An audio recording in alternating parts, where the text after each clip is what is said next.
प्रधानमंत्री नरेंद्र मोदी एक दिवसीय दौरे पर मंगलवार को जम्मू कश्मीर के दौरे पर आ रहे हैं और जब प्रधानमंत्री यहां पहुंचेंगे तो करीबन 3,000 करोड़ से ज़्यादा की जो परियोजनाएं होंगे उनका या तो लोकार्पण करेंगे या तो उनका शिलान्यास किया जाएगा। इस पर और अधिक बातचीत करने के लिए पीएमओ में राज्य मंत्री डॉक्टर जितेंद्र सिंह जी हमारे साथ मौजूद हैं। सर, बहुत बहुत शुक्रिया समय देने के लिए। सबसे पहले प्रधानमंत्री का जो दौरा है एक दिवसीय कल जम्मू कश्मीर में वो आ रहे हैं, क्या कार्यक्रम रहेगा और किस तरीके से एक ऐतिहासिक दिन रहेगा जम्मू कश्मीर के लिए कल का?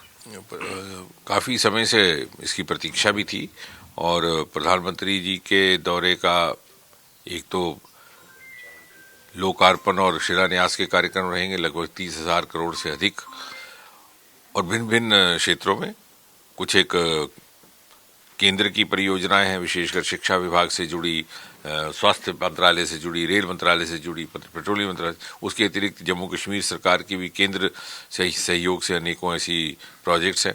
इसके अतिरिक्त विकसित भारत के लाभार्थियों के साथ उनका जो संवाद रहेगा वो बड़ा महत्वपूर्ण रहेगा कि मोदी जी अक्सर आउटरीच में विश्वास रखते हैं और आपने देखा होगा जहाँ भी वो जाते हैं वो लोगों के साथ सीधा सीधा संवाद, सीधा सीधा वार्तालाप करने के महत्व को समझती हैं और लोग उनसे अपेक्षित, लोग इतने जुड़े हैं कि आज भी कल के कार्यक्रम के लिए मुझे लगता है कि जम्मू कश्मीर का प्रत्येक नागरिक उस कार्यक्रम का हिस्सा बनना चाहता है।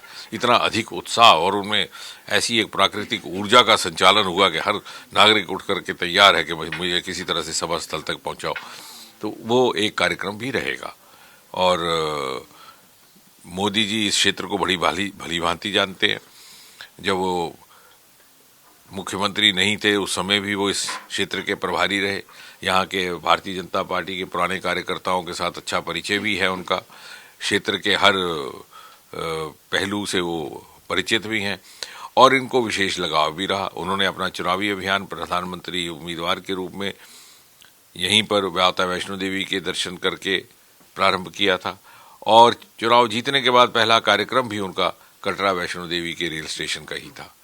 तो मुझे लग रहा है कि ये सारा कुल मिला करके एक बहुत ज़्यादा उनका एक हमारे यहाँ के लोगों के का एक हृदय से उनके साथ जुड़ाव है, एक स्नेह है।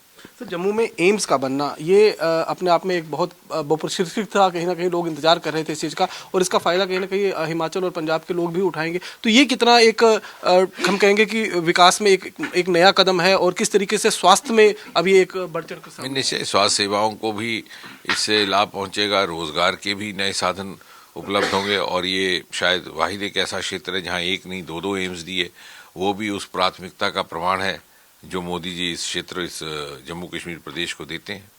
सर, एक आखिरी सवाल पूछूंगा कि 1 दिसंबर 2013 को इसी MS स्टेडियम से ललकार रैली को उन्होंने संबोधित किया था और 1 लाख से ज़्यादा लोग उस रैली में मौजूद हुए थे। कल का जो दिन था वो किस तरह से इतिहास बदलेगा जम्मू कश्मीर में?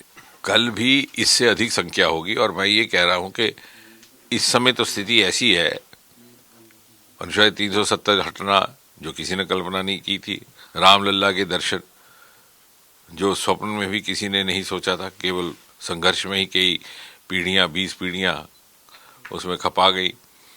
इस सब के बाद कोई ऐसा व्यक्ति नहीं है जो मोदी जी की सभा का हिस्सा नहीं बनना चाहता।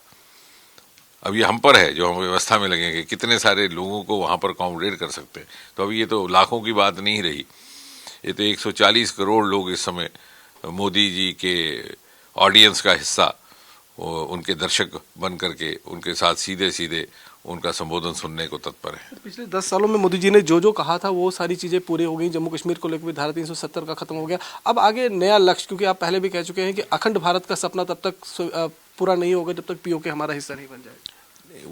वो भी होगा, लेकिन जो जम्मू कश्मीर के संदर्भ में आने वाले समय में अभी तक जम्मू कश्मीर को विकसित करके, जैसे पूर्वोत्तर को विकसित करके देश के दूसरे भागों के स्तर पर लाना था, क्योंकि ये ऐसे क्षेत्र थे वोट की राजनीति के कारण इनको उतनी तवज्जो नहीं मिली जिनके हकदार थे। क्यों लगता था कि यहाँ थोड़े से सांसद चुन करके आते हैं, करो ना करो कोई फर्क नहीं पड़ता, लेकिन मोदी जी ने पहले दिन ही कहा था कि हम इनको बराबर, और वही बात पूर्वोत्तर की भी थी। और अब आने वाले समय मोदी जी के तीसरे कार्यकाल में यही क्षेत्र, चाहे वो जम्मू कश्मीर चाहे ये पूर्वोत्तर हो, ये भारत की ग्रोथ स्टोरी का एक बड़ा प्रमुख अंग बनने वाले हैं, क्योंकि इनके साधनों को कभी तलाशा नहीं गया और अब इनकी भूमिका निभाने का तो इनका समय अब शुरू होगा।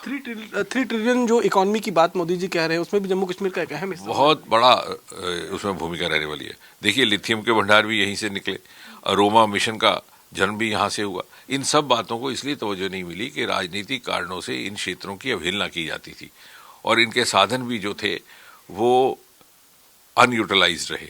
वो पहली बार जब इनको इस्तेमाल में लाया जाएगा तो ये भारत की अर्थव्यवस्था में एक सप्लीमेंटेशन, उसमें उसको वैल्यू एडिशन का काम करेंगे।